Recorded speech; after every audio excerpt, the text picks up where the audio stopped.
नमस्कार, मैं हूं रूपा पंडित और आप देख रहे हैं कारा न्यूज। अब खबरें विस्तार से। आम आदमी पार्टी नागपुर शहर आरएसएस मुख्यालय की ओर से जवाब दो मोर्चे का आयोजन बड़कस चौक स्थित संघ भवन में महाराष्ट्र संगठन सचिव भूषण ढाकुलकर व शहर अध्यक्ष अजिंक्य कड़ंबे के नेतृत्व में किया गया। इस समय 6 लोगों के प्रतिनिधि मंडल ने पुलिस प्रशासन के माध्यम से संघ भवन ले जाया गया। इस प्रतिनिधि मंडल से आरएसएस के प्रतिनिधि के तौर पर अजय जलताड़े ने चर्चा की। इस मौके पर राज्य सचिव डॉक्टर शाहिद अली जाफरी, शहर संगठन मंत्री रोशन डोंगरे, सचिव लोनकर व प्रदीप पौनीकर, शहर उपाध्यक्ष संगीता बहातो व नामदेव कामड़ी, शहर महासचिव डॉक्टर अमय नारनवरे, ग्रामीण उपाध्यक्ष शैलेश गजभिये, ग्रामीण संगठन मंत्री शौकत अली बागवान की प्रमुखता से उपस्थित थी।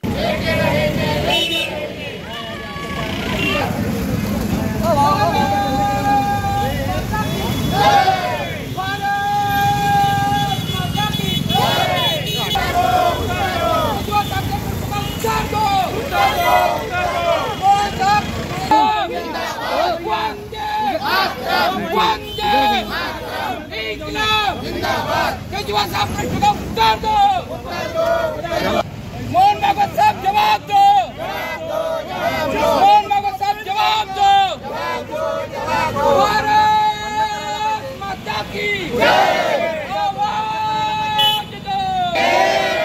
अरे जनता के सम्मान में आम आदमी मैदान में, जनता के सम्मान में आम आदमी मैदान में, अरे मोहन भागवत साहब जवाब। आम आदमी पार्टीच्या राष्ट्रीय अध्यक्ष माननीय श्री अरविंद केजरीवाल यांनी विनम्रतापूर्वक मोहनजी भागवत आरएसएस प्रमुख यांना प्रश्न विचारले। 5 प्रश्न अशापैकी आहे की भारतीय जनता पार्टी ही आरएसएसच्या कोकमधनं पैदा झाली आहे, आरएसएस मधनं ही एक संघटना बाहेर निघाली आहे। भारतीय जनता पार्टी स्वतःहून म्हणते की आरएसएस हा संघ परिवार असा आहे आणि ह्या संघ परिवारातला आमचा एक हा पक्ष आहे म्हणून। ह्या संघ परिवाराचं काम आहे की तात्विक दृष्ट्या त्यांच्या जे पाल्य आहेत, त्यांच्या माध्यमातून जे निघालेले पक्ष आहेत, त्या किंवा त्या संस्था ह्या देशामध्ये कशा प्रकारे वागतात हा मोठा प्रश्न आहे। त्याचबरोबर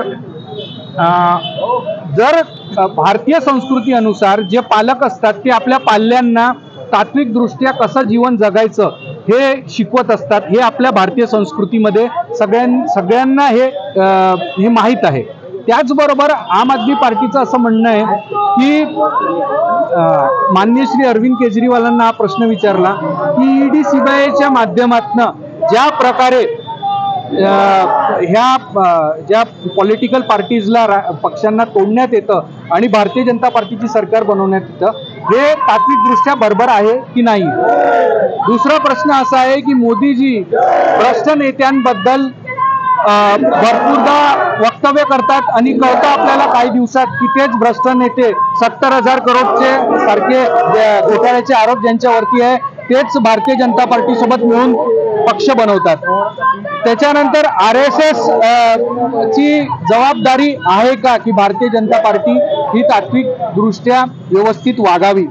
जेपी नड्डा यांनी काही दिवसाआधी प्रश्न विचारला होता की प्रश्न देशासमोर मांडला होता की आरएसएस भारतीय जनता पार्टीला आरएसएस ची गरज नाही आहे, तर हे बरोबर आहे का? हे आमचा प्रश्न आहे, आमच्या राष्ट्रीय अध्यक्षांचा प्रश्न आहे की आरएसएस या गोष्टीबद्दल काय विचार करतात। आणि त्याचबरोबर मोदीजी ची पुढच्या वर्षी 75 वर्ष पूर्ण होणार, तर प्रश्न असा आहे की जसं यांनी नियम लागू केला आहे की 75 वर्षापेक्षा जास्ती वय जर झालं तर तुम्हाला यापुढे राजकारणामधनं संन्यास घ्यावा असा आरएसएस किंवा भारतीय जनता पार्टी सोबत काही त्यांच्या संलग्न संस्थांचं म्हणणं आहे। तर आमचा प्रश्न आहे की का मोदीजी 75 वर्ष पूर्ण झाल्यानंतर भारताचे प्रधानमंत्री राहतील, त्यांचा कार्यकाळ पुढच्या वर्षी संपेल की आरएसएस प्रमुख त्यांना पदावरनं उतरायसाठी बाध्य करतील।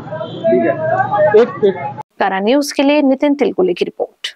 Central provincial school end junior college, शिक्षा पाए अब संस्कार के साथ।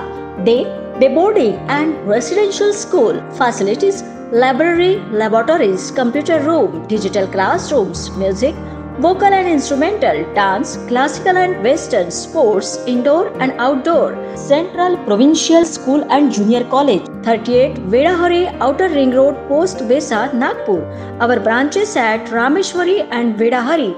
Contact number 7276066999 and 7276055999. Central Provincial School and Junior College.